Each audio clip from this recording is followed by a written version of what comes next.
Vonatar could feel knowledge pouring into him. His first reaction to the bite had been a scream, but almost immediately he had sensed the powers of the Nadziranim flowing into his bloodstream. He and the maidservant clutched each other in precarious balance, he eager to absorb all that her sharp fangs were giving to him. The civilized living room in which they stood seemed to flicker in and out of existence. The sensation in his neck was a bizarre mixture of pain and ecstasy. Vonatar didn't really know any longer where reality lay. Indeed, he was no longer certain who he himself was. He saw many things in a few moments. Then he saw the myriad worlds of Aeon through the eyes of Zargana, and he collapsed, his body twisting as he crumpled to the white-hot floor. "Your secrets are his," said Zargana to the Nadziranim. "And his are yours." The masked Nadziranim assented in their soundless way. "I have kept my part of the bargain. If he does not keep his, it is my command that the pieces of his worthless body be scattered to every end of Aeon. Is that clear?" Again, the Nadziranim nodded. A winking indigo light supported Vonatar a few inches above the white heat of the floor. The minds of the Nadziranim were holding it there. When and if Vonatar recovered consciousness, he would be able to retain that insulation between himself and the glowing whiteness. But for the moment, his life depended on the mustered Nadziranim and on the whim of Zargana.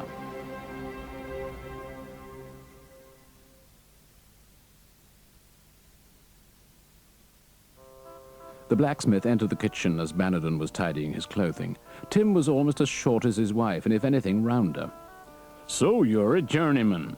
Honoured we are to have a journeyman with us this night, are we not, Petrea?" "Supper's almost ready," said his wife. The meal was magnificent. Bannerton had little idea which meats he was eating, but all of them were succulent and fresh. Spices which he couldn't identify set off the meat's natural flavor. A great bowl of vegetables occupied the center of the table, and Bannerton, at Petrea's urging, helped himself from it time and time again. After a long while, he noticed that while he was still eating, everyone else had stopped. He felt simultaneously replete and voracious, but it occurred to him that this was a poor family. Doubtless they were relying on the leftovers from the meal to be eaten cold tomorrow. He pushed his plate towards the center of the table, and despite Petrea's encouragement, refused any more. "I can't thank you enough. We must feed your horse, and then, well, it's been a long day." Bannerton was quick to agree. "Yes, it's time to sleep. First, though, is there anything I can do to repay you for your hospitality? My magical powers aren't great, but I'm capable of helping you in small ways." "You could wash the dishes," Petrea remarked. Bannerton, once Nina had been fed, did exactly that. He used natural rather than magical means, however. All in all, it seemed easier. That night, as he settled himself into a bed of plump pillows, warm blankets, and shiningly clean linen sheets, he resolved to rise early in the morning. The fullness of his stomach and his sense of belonging to this family mustn't be allowed to divert his aim. He had been given a mission by the guildmaster, and until it was fulfilled, he couldn't allow himself to rest overmuch. As he drifted off to sleep, he saw swirling visions of Alice, her thin face and her cropped red hair repeated 1,000,000 times in his mind's eye. Just as he toppled into unconsciousness, he was disconcerted to find that the last of all her faces was winking at him and blowing him a kiss. The morning came rather earlier than Bannerton would have wished. He forced himself to climb out of his warm bed and into his robe. He stumbled down the stairs to the kitchen and splashed cold water on his face. There seemed to be nobody else about, but then Thelda came bouncing into the room, dressed in a soft blue nightgown. She hugged him briefly in a sleepy sort of way, then ran her fingers through her mat of hair. "This is the last day we're staying with Uncle Tim and Aunt Petrea. It's so unfair. I'd like to stay forever and ever." He and Thelda shared tea at the table, neither of them finding very much to say. Then Tim lumbered into the room, his hair a mess of spiky shapes and his eyes bloodshot. He sat down heavily next to Thelda. "Morning." "Morning," Bannerton agreed. "Last morning," said Thelda. She hugged her uncle tightly and tears came to her eyes. "Darren and I, oh, can't we stay just a few days longer, Uncle?" Tim shrugged her off. "It's fae Marn Eve. I promised your father you'd be home today." Thelda looked sulky for a moment, and then brightened. "Could we ride with Bannerton?" Tim looked at her dubiously. "He's a journeyman of the Brotherhood of the Crystal Star. He's been sent to deliver a message. He's not going to go out of his way to keep a couple of kids happy. No, I'm afraid you'll just have to ride along with your old uncle." "Where do they have to go to?" asked Bannerton. "Searsby. It's to the south of here." "Well, that's on my road. I'll gladly ride with them, if we can leave here soon. But I mustn't wait too long before I set off." Tim looked relieved. Blacksmiths are paid only for the work they do, and the prospect of missing a full day's work to escort the children home had been worrying him. "Are you sure?" "But of course. Only we've got to set out soon." "Go and get your brother out of bed," Tim said to Thelda. "I want you out there on Bobbin in 10 minutes. It was more like an hour than 10 minutes before the three of them were ready to leave. The two children were perched on the back of a small black pony, Bobbin, at which Nina looked with obvious disgust before she led the way down the road out of the village. Tim and Petrea waved and called out good wishes. Soon the village's scanty buildings were behind them. As they emerged into the open countryside, Thelda's spirits lifted and she began to smile. Bannerton felt like an older brother, and it made him less frightened of this strange world. He whistled a few tunes, and Thelda clapped her hands, almost falling off her rickety mount. Darren grabbed her arm at the last moment to save her. "What's grey and can see just as well at both ends?" said the journeyman. "I don't know," said Thelma after a few moments' thought. Her brother nodded agreement. "A giak with its eyes shut." "What's a giak?" said Darren. But Thelda giggled convulsively, and this time she did fall off.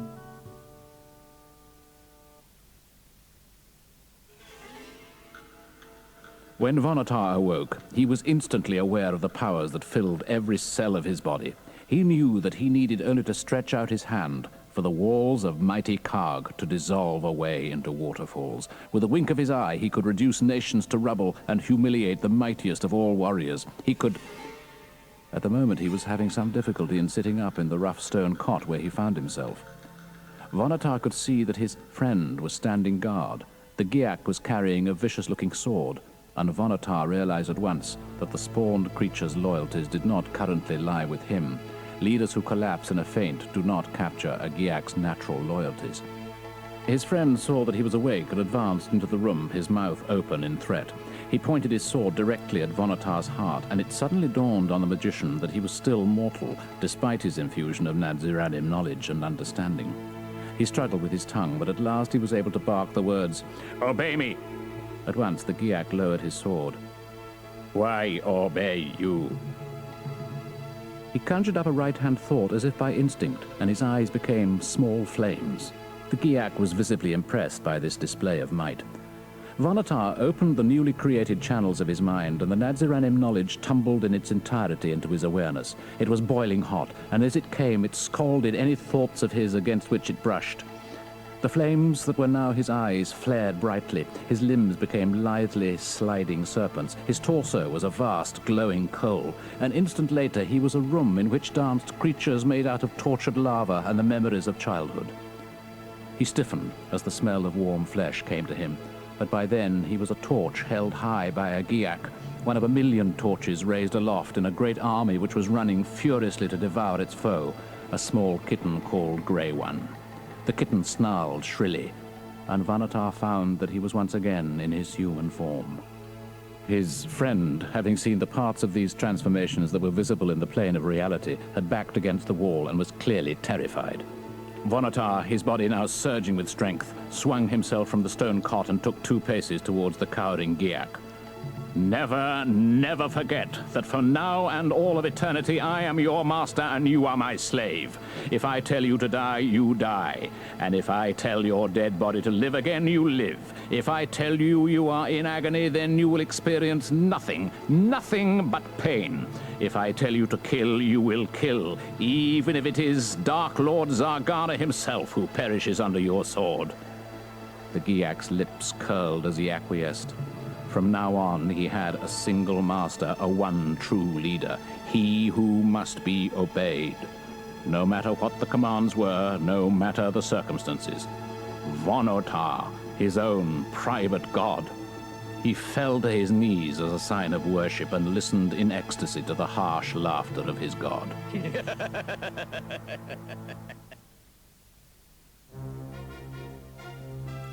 It was the day before Fehmarn, and Kai lords were arriving from all over Sommerlund. By secret tradition, each year they spent the night before the first dawn of spring in fasting and contemplation. The following morning would see the warriors massed in the Law Hall of Light, standing in loose ranks, their heads bowed, waiting for the first ray of light from the sun to put its fingers on the hall's tiled floor. It was the task of the acolytes, even those who, like Silent Wolf, had recently flirted with death, to fetch and carry as they were commanded, to help cope with the extra demand in the kitchens and the laundry, and primarily to keep out from underfoot. They were fascinated, though, by the hundreds of staunch warriors who were arriving, some on foot, some on horseback, and took every opportunity to spy on them, alternately giggling and gasping at their own boldness. They came in their many-colored costumes from all over the land of Sommerlund. Those in grey were the Kai masters, fearsome warriors, yet among the most junior of the Kai. Those who had progressed a little further were in light or dark blue. Higher ranks were indicated by green, a color shared by the initiates, scarlet, orange, yellow, white, silver, and finally, for the Kai Grand Master, gold. Silent Wolf was still feeling weak after his long trek from the Derncrags. To everyone's surprise, he had volunteered for extra kitchen duties. Winter Owl had pursed his lips in astonishment, but then understanding had come to him and he had nodded his head, a rather sad smile appearing just for a moment on his wintry, young old face. Silent Wolf peeled vegetables with a conspicuous lack of skill. It was inevitable that he would cut his finger. "Why do they do it?" the cook demanded. "They want the best of food and they send me the worst of assistance. Go and bandage yourself and think about what Winter Owl would say if he found bits of you on his plate." He hurried out of the kitchens, across the courtyard with its training park and its archery range, and into the building where the initiates' dormitories were housed. There was a cupboard just inside its arched door where bandages and mild medicaments were stored, and it took him only a moment or so to bind up his finger. There was a creeping cloud in his mind, a premonition of catastrophe, but he firmly shoved it away beyond the walls of his awareness. The moment passed. He strolled back across the courtyard, but Red Dawn, the cook, said that, thank you, he had enough help without boys that stuck knives into themselves. A few days before, Silent Wolf might have taken offense at the rejection, but now it merely provided a release. He left the monastery and strolled down to the riverbank. He stripped off his clothes and swam through the urgent current to the other side. Here there were trees which shaded him. Naked, feeling his animalness as opposed to his humanity, he stalked through the woods, watching the way the small forest creatures either fled out of his path or moved inquisitively to confront him. That little cloud of foreboding was still there, of course, but he had decided to ignore it. At the moment, he had no mind. He just was.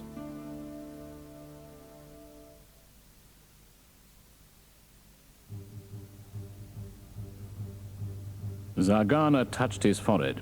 He was seated in his huge platinum throne, and the light that surrounded him was a pleasure to his slatted eyes. He snorted. He wanted very badly to kill something, but his great courtroom seemed to be empty apart from himself. He enjoyed wrath, reveled in it, bathed in the luxury of his own anger.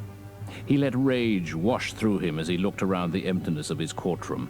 He allowed himself this indulgence for only a few seconds, though. Then he bellowed, "Bring me the sorcerer!" "You need a name," said Vonatar. His friend shrank back against the cell's gloomy wall. He was clearly terrified, which was exactly what Vonatar wanted. A terrorized Giak was one that would have it firmly imprinted in his mind that he must obey. "Have you any particular preference in the choice of your name?" "Giaks no names have." The words came even more slowly than usual. "This Giak will have a name. I tell you so, and I am your master." "You, master, you choose. Name me." Vonatar smiled a sneering smile. He had picked up a few words of foreign tongues from his reading in the guild's library, and he was reminded of a Vasagonian term, Karag. "From now on," he said, "you shall be known as Karag." "Aye, Karag," the Giak agreed. He shuffled unhappily. He had the vague notion that adopting a name was a minor crime, and he had no wish to be punished by being fed to the Zlambeast. "That's right. You're Karag. When I shout Karag, you come to me immediately and you do whatever I tell you, right?" Vonatar spoke loudly. One day, the little creature might discover that, in the Empire of Vasagonia, the word Karag meant cesspit. I obey. You, master. You, Vonota, master. I, Karag. Right then, Karag. Prepare yourself for a little adventure. You and I are going to pay a visit to Zargana. We've delayed here for far too long already. He didn't bother to knock when he came to the door of Zargana's court. He simply threw it open and strode across the white-hot floor to stand before the Dark Lord, who loomed over him on his dazzling throne. "What is the day?" the magician asked, without troubling over preliminaries. The Dark Lord was startled. The Eve of Fehmarn. Indeed it is. Zargana, if you wish to conquer Sommerlund, you must move swiftly. Yes. The Drakarim surrounding him were amazed that he had not yet slaughtered the intruder for his impertinence. There are only 3 short months until summer. Vonatar waved his arm dismissively. Summer is the wrong time to attack. The Kai Lords will be scattered all over the land. Even if you subjugate part of Summerland, they will lead the Somlending against your armies. It might take them years, but eventually they'll drive you back behind the Derncrags. What would you suggest then? There was menace in Zargana's voice now. It was clear to his courtiers that he was only moments away from an outburst of fury that would destroy Vonatar. We attack early tomorrow. You've said that before. I didn't believe you then, and there seems very little reason to believe you now. Tomorrow is Fehmarn, the first day of spring. Every year at dawn on Fehmarn, the Kai Lords worship together at their monastery in the woods some 50 miles to the south of Toran. They're all in one place without any armies of Somlending to fight for them. If we attack at dawn, we can massacre every last one of the Kai, and Sommerlund will be ours. Without the Kai to lead them, any further resistance by the Somlending will be nothing more than a minor irritation, and a short-lived one at that. After a moment's contemplation, the Dark Lord sprang from his throne. The Drakarim recoiled, expecting the worst, but he just wanted to pace about the wide courtroom, stamping away the huge excesses of energy which were pounding through his body. Finally he stopped, and he stared half over his shoulder at the motionless figure of the magician. Green liquid dripped from his bared fangs. Then tomorrow at dawn it is. And an end to Sommerlund, said Vonatar, quite quietly.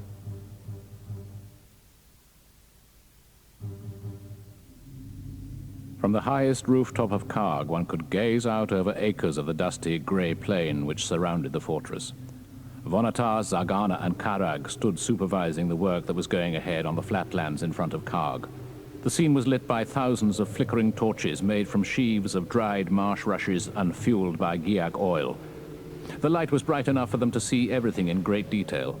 Vonatar had no need to use his magical abilities to conquer the blinkers of night. Many of the creatures that made up Zargana's army could likewise see in darkness. The torches were there for the benefit of the few. The entire plain was a mass of moving figures: Giaks, Kran, Zlanbeast, Cryptspawn, Gorgaz, Zagash, Doom Wolves, Helghasts, and Vordaks. The flying beasts were being fitted with harnesses and saddles in preparation for the attack. They came to ground in waves to be accoutered, then returned to the sky where their shrill cackles combined to assault those below with something approaching a physical force. The Dark Lord turned to look at the magician. Sorcerer, we have no need to worry about numbers. The troops are underarmed, but we can afford to lose 1,000 for every Kai Lord that dies. Even if it's a question of the last of the Giaks killing the last of the Kai, we can always create more. Indeed, it seems easier these days to get the fools at Helgenard to spawn more Giaks than to smelt ore for weapons.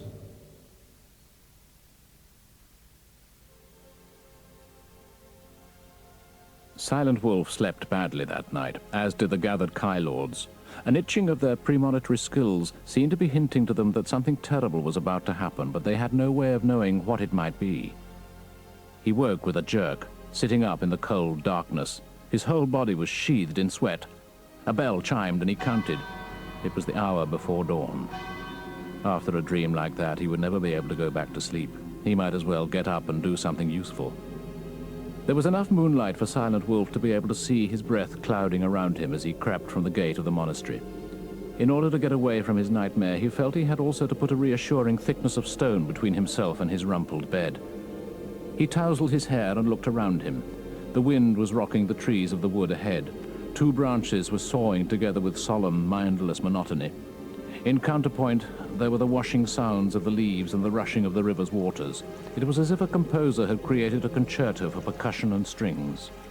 Silent Wolf remembered how, the day before, he had swum the river and walked like a savage among the forest on the far side. His senses seemed unusually sharp this morning. He breathed deeply and savored the tangy smell of the air. At the edge of the woods, he found an old tree stump, and he dropped himself down on it. He held his breath and listened carefully. Was there something jarring in the sounds that clustered around him? Some discordant note, perhaps? No. All seemed well. Lost for something to do, he began, in a desultory way, to collect wood. After all, the monastery would presumably need fuel in the days to come. Silent Wolf had collected quite a reasonable stack of dead wood by the time the sun was fully up. He looked at it, slightly puffed but pleased with himself. The cold light was suddenly obliterated, and the balloon of his contentment burst. He turned and looked towards the sun. Millions of them, it seemed. Land beast and Kran. Even from this distance he could identify their grotesque forms. They were like a cloud of predatory insects. Every now and then smaller contingents would separate from the rest, swooping down to wreak who knew what havoc upon the ground below. It was as if there were a second night spreading across the sky. He was frozen for a moment, and then he began to run back towards the monastery, snaking agilely between the trees. He could hear shouts from high up on the roof of the monastery. The night watch had been, as always, facing towards the west, whence the threat of the Dark Lords came, but the flock had somehow come from the east. As always, Silent Wolf had his axe with him. As he ran, he pulled it from his belt. He found that he was shouting with eagerness to be at the heart of the battle, to avenge the death of Stormhawk. In the dull light ahead of him, a low branch suddenly appeared. He ducked automatically, but nonetheless it hit his forehead with colossal force. He staggered backwards. He was used to the woods. He was as sure-footed and nimble as anyone could be. Nothing like this had ever happened before. At this moment of all times, he dropped his axe and clutched his forehead, feeling the blood oozing between his fingers. That branch had seemed to appear out of nowhere, almost as if someone had put it there deliberately, he thought.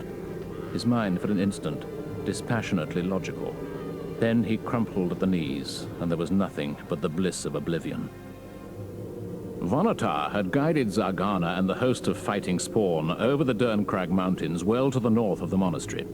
They had circled in a wide arc to attack from the east, passing over Toran and other more minor habitations. Everywhere where there was a sign of life, another detachment of Giax and Kran would be dispatched to slaughter whatever was there. Toran alone was spared. Vonatar stayed Zargana's hand, realizing that even his own enhanced powers could hardly hope to compete with the massed minds of the Guild. He had persuaded the Dark Lord that their sole chance of victory over the Guild was to mount a later expedition. Far beneath the carpet of wings, flames leapt up as outlying farms were swiftly put to the torch. Vonatar tuned himself into the minds of their luckless occupants and felt glee surge through him as his inner ear heard the screaming begin. He rode with Zargana at the head of the mighty army. They were both astride Imperial's land beast, the largest of their kind. Karag held on grimly behind Vonatar. The Dark Lord was shouting with enthusiasm, his mouth slavering. His head was encased in a bubble of glass, and on his back he bore dim bottles of sulphurous air from the Darklands. The air of Sommerlund was poison to him. He lashed his mount furiously with his horny hand.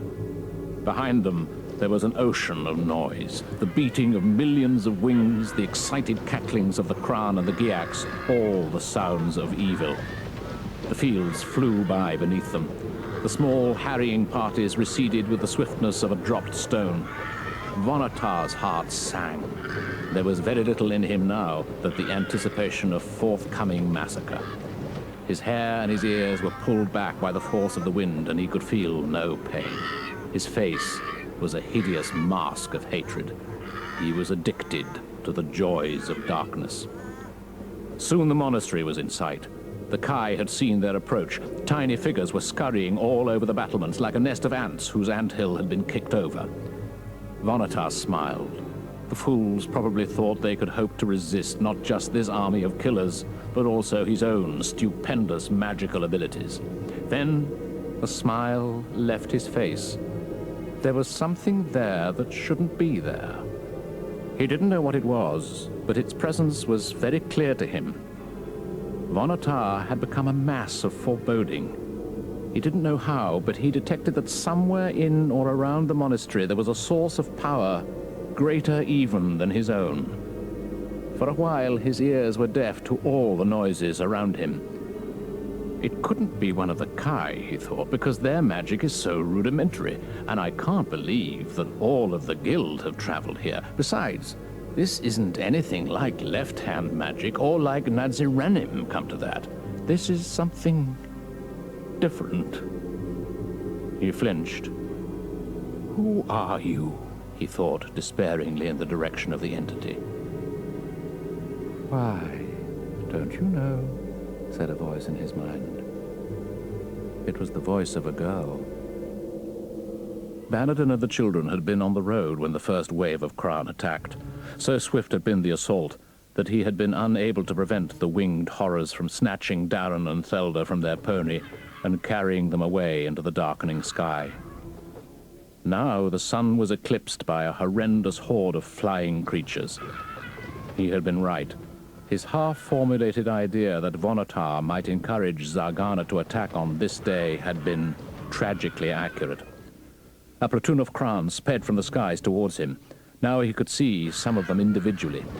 He spurred Nina to the gallop. There was a sparse area of forest ahead of them. Bannerton knew that his duty was to ride ahead to warn the Kai at the monastery of the attack, but by now it was too late, and anyway, well, he could hardly take the message to them if he was dead. He recognized his cowardice as one might recognize an old friend. He steered Nina in among the trees. Twigs whipped his face. She slowed her pace, picking her steps carefully as she moved through the gloom. Her sides and her head were covered with thick, glistening white sweat. After only a few minutes of treading through the ever-thickening foliage, she collapsed beneath him. He tumbled forward into a soft bed of weeds and last year's moldering leaves. When he cradled Nina's head in his hands, he realized instantly that the little horse was dead. He swatted away the tears that threatened to blind him, and seizing the few items he had tied to her saddle, set off as fast as he could manage through the cloying, rank undergrowth. His feet seemed to be made of heavy stone. Overhead, he could hear the chattering of the Kran and the Giaks as they searched for him.